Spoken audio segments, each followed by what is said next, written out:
Я Лещенко Григорий Абрамович, родился в мае 1926 года. С 8 ноября 1943 года по 12 февраля 1974 года служил в Красной Советской армии. Прошел путь от солдата до полковника, ныне в отставке. На фронте с декабря 1944 года.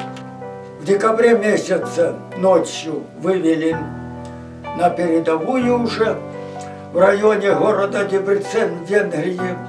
В марте месяце, из истории вы знаете, помните, немцы нам устраивали Сталинград на озере Балатон, но мы их там разбили, конечно, но и сами понесли большие потери. Тем не менее, продолжали дальше наступать. По ходу 9 мая освободили Прагу. Там я был тяжело контужен, ранен. Вот.